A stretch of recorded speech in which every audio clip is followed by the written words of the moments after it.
Hi, thank you for joining us on this episode of Sports Bets for Free. My name is Scott Jenkins, your host, just a local sports bettor here in Phoenix, Arizona.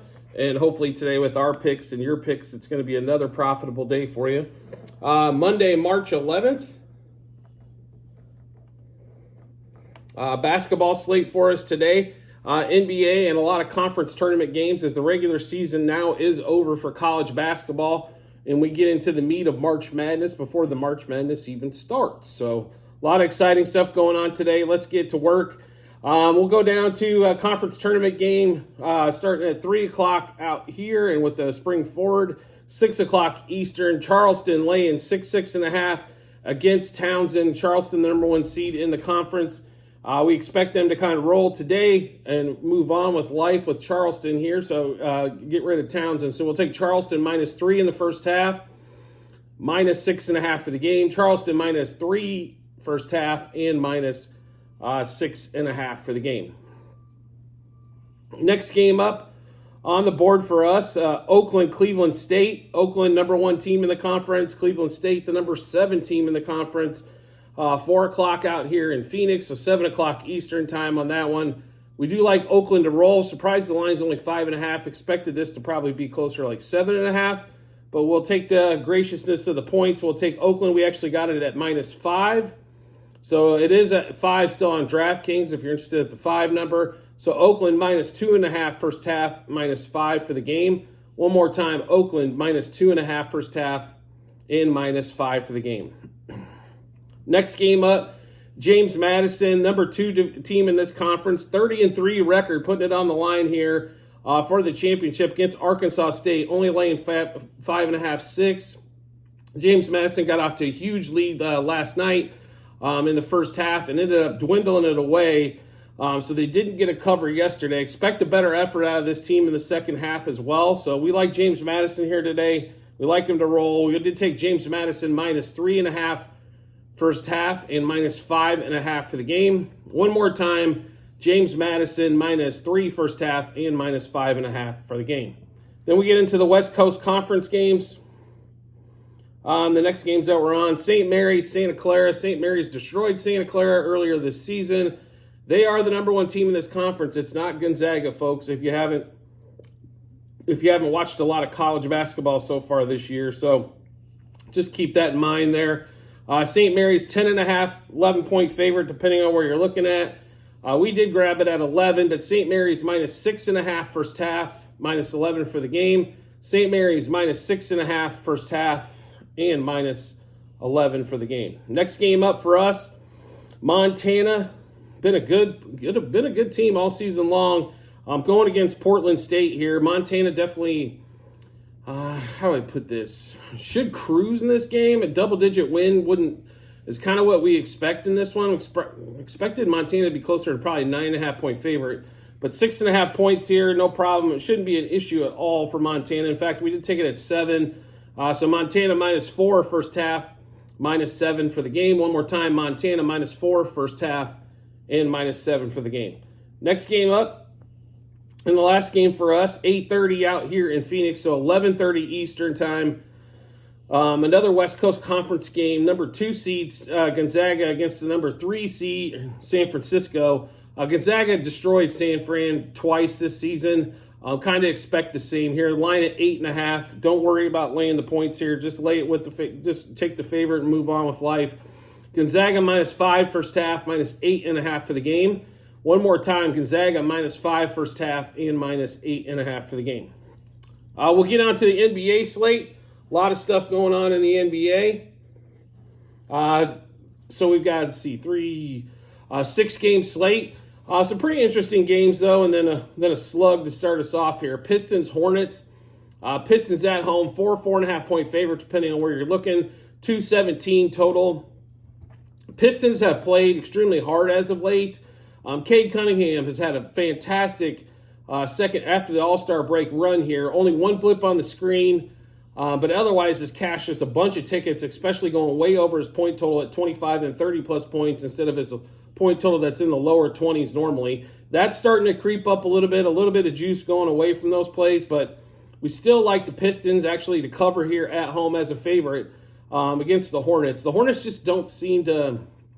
Brandon Miller seems to care, but otherwise it's a bunch of guys trying to get stats in order to get contracts for next season is the way it looks, or try to improve themselves for the team for next year. But with no LaMelo Ball, trading off Hayward, trading off PJ Washington, they don't seem to have a lot of interest in winning. Unless they get like super hot from three, probably don't have a chance to win this game here, to be really honest with you. So the Pistons, in my opinion, are just much better play here. So we did take the Pistons -1.5 first quarter, -2.5 first half, and -4.5 for the game. We mentioned Cade Cunningham before. He has been on fire as of late. We'll continue to ride that hot hand as we're going to take Cunningham 25-plus points. That was plus money on FanDuel. Cade Cunningham 30-plus points. Cunningham 3+ threes. That number of 2+ threes has really went away unless you want to pay like -200 juice on that. And Cade Cunningham 4+ threes. He's basically had 4 threes in every game since the All-Star break, except that one blip where he's only scored 9 points in a game where they got destroyed. Cunningham over 36.5 par. We'll also take Cunningham at 8+ assists. It was a little juicy, right around -150 on FanDuel, but he's been in that 8, 9, 10 assist range that whole stretch as well. And then we'll take Brandon Miller, 20+ points. Brandon Miller, 3+ threes. And then we also like Dave Bertans. If you've never watched Dave Bertans play before, basically he can be one of the hottest three-point shooters you've ever seen, and he is not afraid to fire him at any point that he gets the ball. So with the way that the Hornets have been playing, it's basically a free-for-all shooting threes, and expect Bertans to launch up a bunch. So Bertans 4+ threes and 5+ threes as well in that game. We also like Jalen Duren for 1+ block.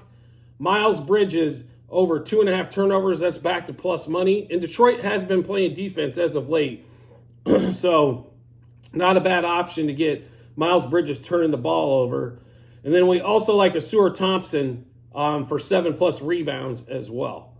So one more time, a lot of bets in this Pistons-Hornets game. So we'll run through them again. Pistons -1.5 first quarter, -2.5 first half, -4.5 for the game.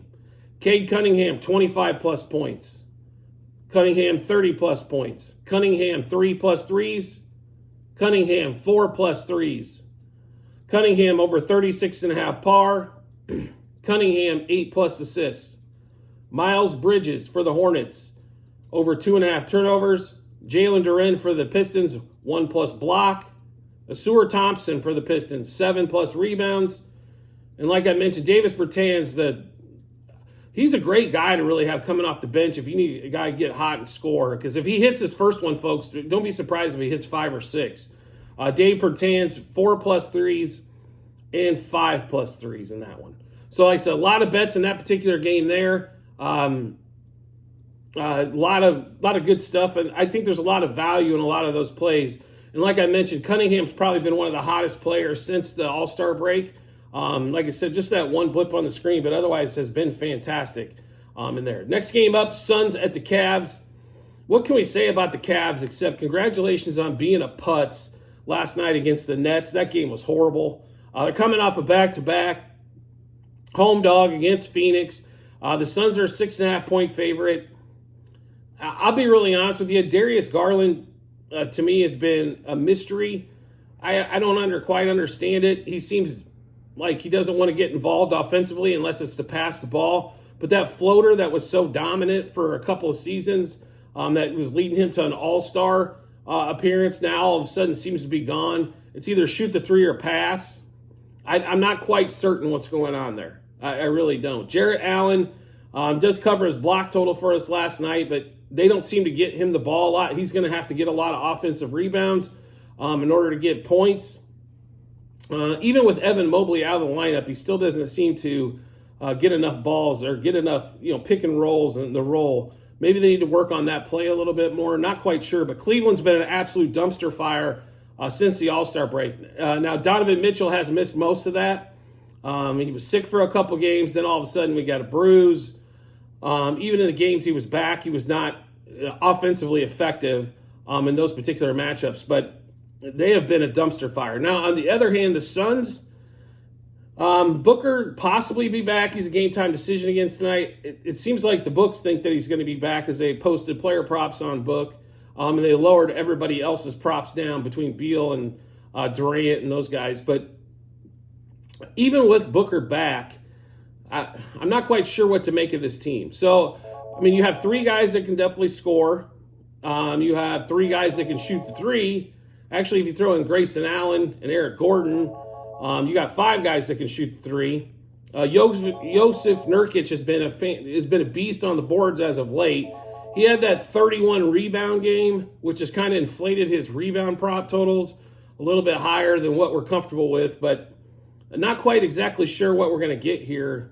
Actually, out of either side. It's been a little inconsistent, to say the least, even though both the teams have winning records.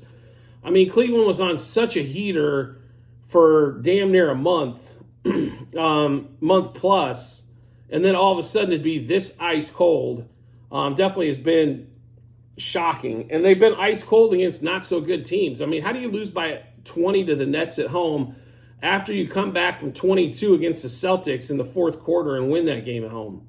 So it sounds a lot like playing up to the competition and down to the competition, which does happen, but the good teams don't play down to bad teams.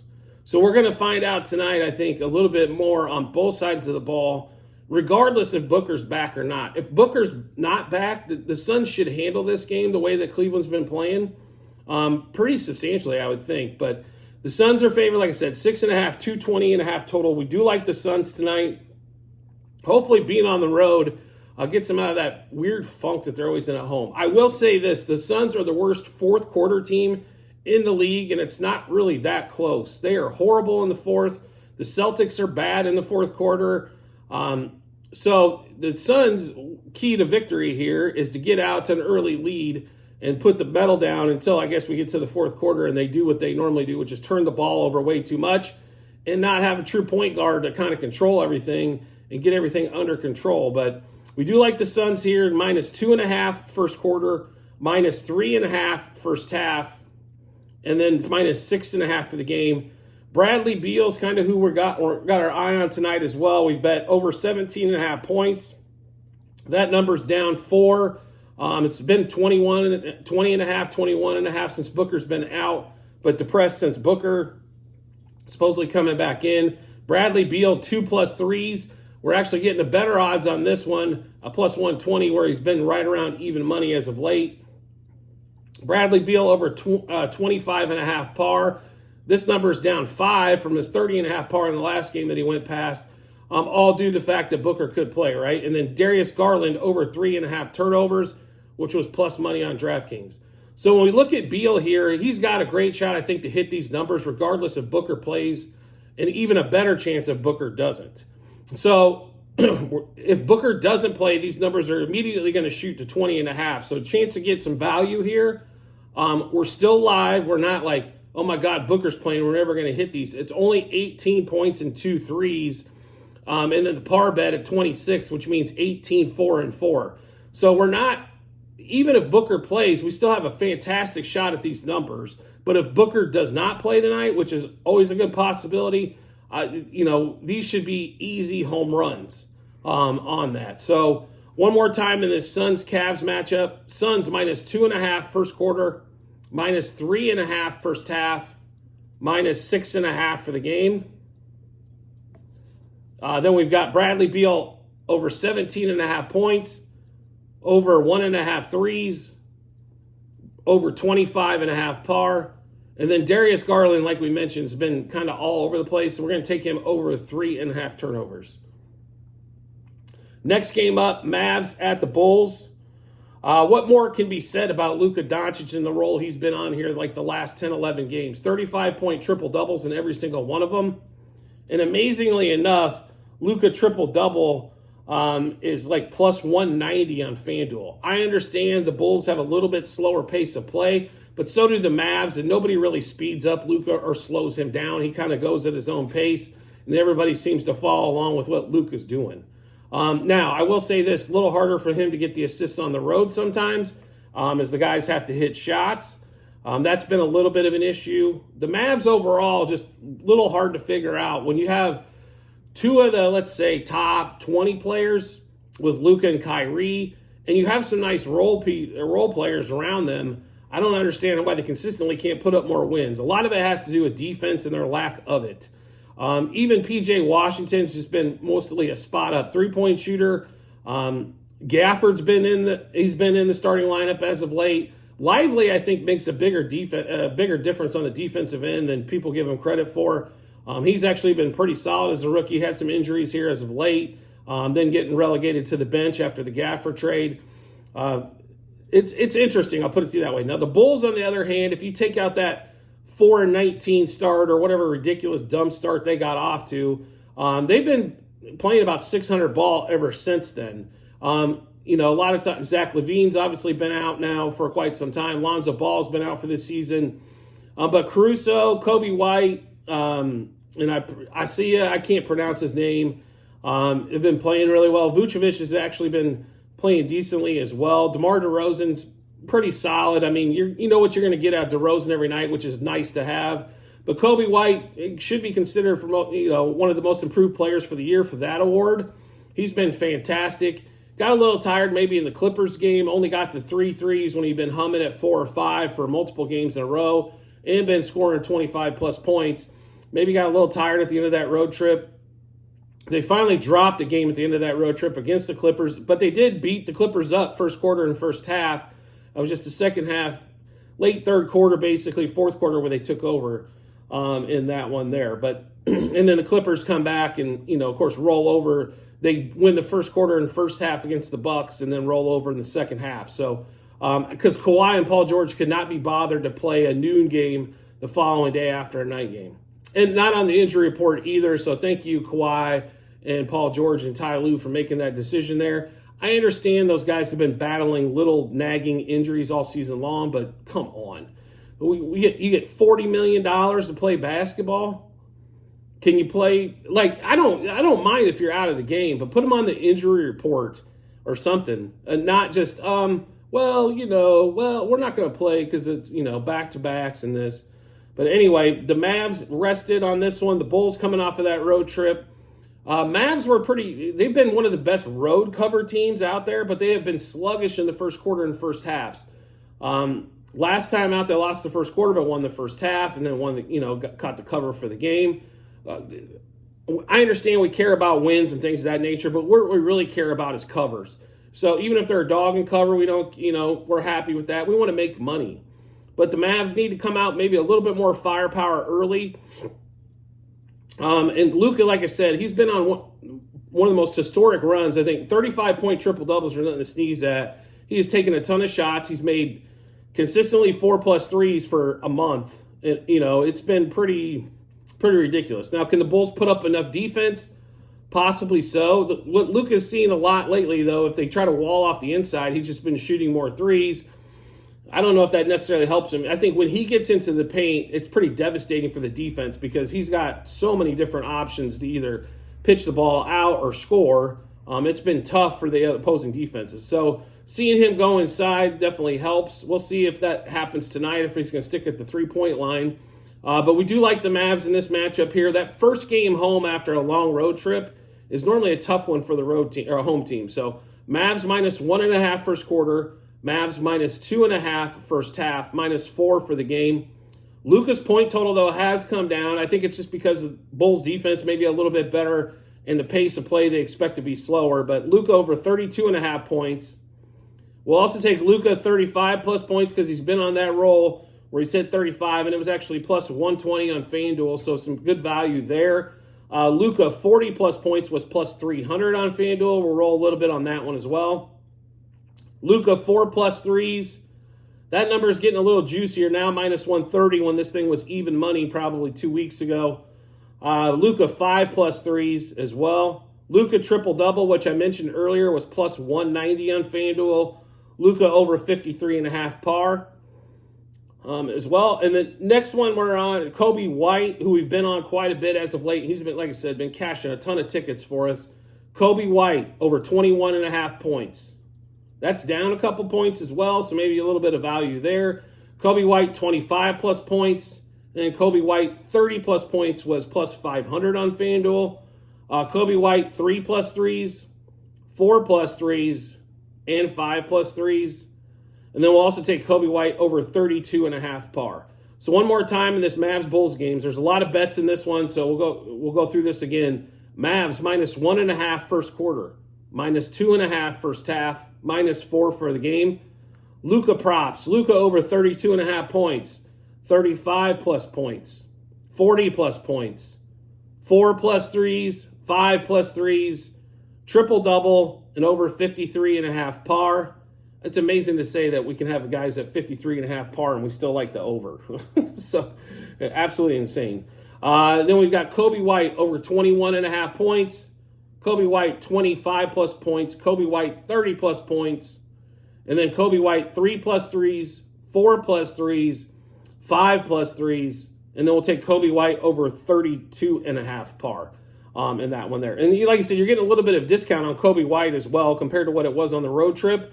And normally at home, we're going to maybe score a few more points, rims a little friendlier, all that kind of stuff. So, in that one. Next game up, Warriors at the Spurs. Warriors 4.5 point favorite on the road. I know they absolutely got destroyed. Probably no Steph Curry again tonight. Klay Thompson did play well, though. Jonathan Kuminga did play well. Draymond Green, though, not so much. In their last game where they got beat up a little bit. They're 4.5 point favorite on the road, 227 total. If you're not aware, the Warriors are covering around 60+% on the road. They've had actually a good road cover record on this one. The Spurs, it looks like they're going to get Wemby back tonight. Thank the Lord we get a ton more props with Wemby in the game on that one there. But to be really honest with the Spurs, you never know, except for Wemby, on what the hell's going to happen. It could be Sochan one night, Vassell one night, Keldon Johnson one night. You know, it varies so much without Wemby in there. Now, Wemby still, we'll see about minutes restriction. I expect him to probably play 28, 30 minutes like he has been playing. I think they oversat him anyway by a game or two because of the ankle. But Wemby's one of the most exciting players in the NBA. So if the Spurs could do us all a favor and let us watch him play, that would just be fantastic. He's awesome to watch, block shots. I'm so excited when he's playing to bet defensive props because you know you're going to get block steals, you're going to get a lot of altered shots, things of that nature. But it just makes it more exciting betting and watching the Spurs, because otherwise it's been an ugly year for the Spurs to say the least. I don't understand how their record was worse with Wemby than with Wemby, but it has been all season long. We expect the Warriors to cover tonight, but we do have a lot of player props in this game as well. So Warriors minus 1.5 first half. Warriors minus 1.5 first quarter. Minus 2.5 first half. Minus 4.5 for the game. Jonathan Kuminga, once again, playing well, so we're going to ride him as well. Over 20.5 points. And that number is actually down as well, as that number was at 21.5, 23.5 as of late. And then Kuminga over 30.5 par. Then we've got a bunch of Wembanyama props, over 22.5 points. We'll also take Wembanyama 2 plus threes, 3 plus threes, 25 plus points, over 37.5 par. His rebound props basically up to 12 if you want to bet the over, so we're going to stay away from that one. I think we're going to see a lot of threes from the Warriors, so those are a little harder to rebound for the big guy. Wemby 4 plus blocks, 5 plus blocks. Now, this numbers definitely went down. I mean, we were betting 5 plus blocks for weeks there, and it was plus 330. Now it's down to plus 126. So you can definitely see where he's been averaging 5 blocks a game for quite some time. And Wemby over 3.5 turnovers, as he still does turn the ball over quite a bit. Expect the Warriors to they can't compete with them size-wise, so probably going to have to try to steal the ball from Wembanyama as much as possible. Klay Thompson, over 18.5 points. He was not available everywhere. I did find it on FanDuel this morning. It should be available at most books, I would think, a little bit later on. I think, is Klay coming off the bench or starting? I don't think that really matters much. In fact, the second unit is the Spurs is so bad, I think it would probably be better for him to come off the bench anyway. He'd probably put up 20 to 25. Klay Thompson, 4 plus threes, He's been keying in those so much lately. Basically, it's back down to close to even money instead of a big plus number on that one as well. Also, Draymond Green, 1+ 3-pointer made. We've been betting this one for months, and it hits about, seems to hit 7 or 8, 10 games. He'll hit a 3-pointer in 6 or 7 straight games and miss it for 3 games. But he did hit one in his last game, or I think he hit 2 in his last game. So Draymond, 1+ 3-pointer made, 8+ rebounds, 10+ rebounds, 6+ assists, and then Draymond over 13.5 rebounds plus assists. We love that combo for him. Doesn't rely on the scoring. Par bet, though, I mean, if his par bet's around 20, normally we're on that one, but assists plus rebounds, and only got to get, it's down a little bit. It's at 13.5, where it's been at 14.5 the last couple on that one. So we'll go over those plays one more time for you. Warriors, -1.5 first quarter, -2.5 first half, -4.5 for the game. Kuminga over 20.5 points and over 30.5 par. That's points, assists, rebounds combined. Klay Thompson over 18.5 points, over 3.5 threes. Draymond Green for the Warriors, 1+ 3, 8+ rebounds, 10+ rebounds, 6+ assists, and then over 13.5 rebounds plus assists. And then a bunch of Wembanyama for you folks, so get ready here. Wembanyama over 22.5 points, 25+ points, 2+ threes, 3+ threes, over 37.5 par, 4+ blocks, 5+ blocks, and over 3.5 turnovers. We will stay away from the stocks bet, the steals plus blocks, as that thing's gotten to 5.5 and pretty juicy. So, I mean, the steals number on him is over 1.5. So, to be really honest, it's kind of like, we'll just stick away from that one and stay on the block side of that mess. Next game up for us, Nuggets and the Raptors. So, the Raptors, unfortunately, have been hitting a skid here, and the Nuggets are hot as hot since the All-Star break. They have really turned up, seems like defensively. They have gotten even better. With the Minnesota injury to Karl-Anthony Towns, Anthony Edwards bruised up. They've struggled, so they've dropped basically to the 4 seed. The Nuggets are right behind the Thunder. I'll be really honest with you here. This is where I think the Nuggets kind of take this thing over and end up with that 1 seed. I'd love to personally see the Thunder at the 1 seed, but I just think the Nuggets are going to kind of take this thing over a little bit, end up at the 1, and probably the Thunder at the 2. The way this is kind of playing out here a little bit. So the Raptors, on the other hand, are going the other direction. Emmanuel Quickley's been a nice addition since the All-Star break, since the trade with Pascal Siakam, and then also the trade with OG Anunoby. Quickley's been good. Unfortunately, he's banged up a little bit, so on the injury report, so nothing really out there player prop-wise for him. But the number at 15.5 and 16 is a huge number. And this is one of those numbers where we really got to be careful of player props, because this could be Jokic and Murray and Gordon and Porter all sitting in the fourth quarter, therefore only playing 25 minutes, 24 minutes, not getting their additional time in the fourth. So be wary of player props here. I think Denver absolutely blows the doors off the Raptors tonight. They seem like they want to get that 1 seed. They're striving for that, and to get this thing into the playoffs and win another championship. So we do like the Nuggets tonight. We did get this at 15.5. Some books it's already at 16. But Nuggets -5.5 first quarter, -9.5 first half, -15.5 for the game. Gordon, 15+ points. Murray, 3+ threes. He was on fire the last game. See if he continues that up. That was still plus money on FanDuel. And Jokic under 48.5 par. And the only reason we're under on Jokic is I don't think he's playing in the fourth quarter. Simple as that. So, one more time in this Nuggets and Raptors game. Nuggets, -5.5 first quarter, -9.5 first half, -15.5 for the game. Aaron Gordon, 15+ points. Jamal Murray, 3+ threes. Jokic, under 48.5 par. In the last game on the board, Celtics at the Blazers. Celtics, 9.5 point favorite, 217 total. Nice win against the Suns. Kind of, in my opinion, that was kind of be expected coming off of back-to-back losses. And the Suns don't play that well at home anyway. They dominated they took care of first quarter, first half, and game. They didn't give it up in the fourth quarter. Win that game by 10. And to be really honest, the line tonight at 9.5 is because there's so many people that might sit out for the Celtics. We still like the Celtics in this matchup. We don't have any player props as yet, as there was only a couple available on the Trailblazers side. Porzingis looks like he's definitely going to be out. Drew Holiday and Jason Tatum and Jaylen Brown we're not sure of yet. So we'll just take the Celtics. We'll take them -3.5 in the first quarter and 5.5 in the first half, as they've been the most dominant first half team in the league. And then also -9.5 for the game. One more time, Celtics -3.5 first quarter, -5.5 first half, and -9.5 for the game. Now, I will tell you this, at the end of every show that we do, in the comment section, there will be a link to what we call our Google Sheets. This is a ledger of all of our bets, what juice we got those at, how many units we placed, and then what book we placed those at. So make sure you do check those out when you get some time.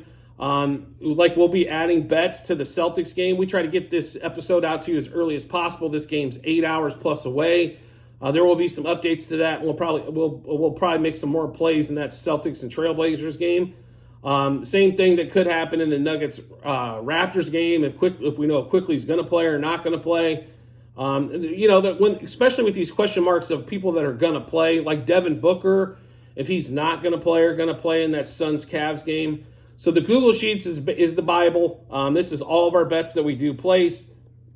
We've had a monster run in basketball, over 7,300 units up. Yesterday was a little light, but came on the losing side a little bit yesterday. But that Cavs game was an absolute, to the Nets, was a ball buster, to put that mildly, in that particular mess. And then the T-Wolves, of course, not being, should have realized coming off that, so many games and so many nights, but the Lakers have been such a disappointment. It's hard to put anything behind the Lakers at this point. But otherwise, fine day. But we're up over 1,000 units for the last 10 days easily. So we've had a monster run in basketball. This is our blueprint on how we make money here. Also, when you get into the Google Sheets, there's going to be multiple sports.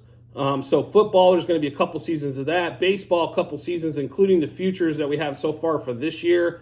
We will be coming out with the baseball futures show here soon. So if you're into baseball betting at all, make sure you tune in to check that out. Also, golf, Formula One, UFC. If it wasn't for golf right now, we'd be killing it in the miscellaneous sport tab as well.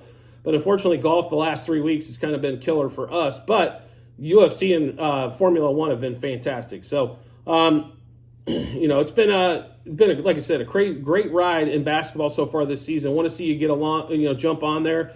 We don't expect everybody to make all the bets that we do. We just lay out the blueprint on how we make money. There are some days where you lose money, folks. There is a gamble involved. Nothing's for sure. There's nothing. Even though it might be our best bet, it's not a for sure 100% lock guarantee. I'll pay your money back bet on that one there. Players get injured early in games. We dealt with that with Brunson in a game where he got hurt 30 seconds in, and we were on quite a few overs, and he doesn't play the rest of the game, so they all lose. Nothing you can do about that. You just if you're consistent with it, like we are, this is an excellent opportunity to make money. There's going to be days where we make more than others, and I think today's going to be one of those days. We should have a great day today with a lot of matchups and values that we like. And as always, if you can subscribe and get notifications to our YouTube channel, so when we drop a new episode of bets, you get those first. It makes life really simple. Once you hit that subscribe button and turn notifications on for YouTube, you'll get a notification to your phone or device to let you know Sports Bets for Free has dropped some new bets. I'll give you plenty of time to match those up with your bets and give you that ton of confidence you need heading to the betting app or betting window so we can make some money. I do appreciate everybody's support as always, and I look forward to seeing you on the next episode.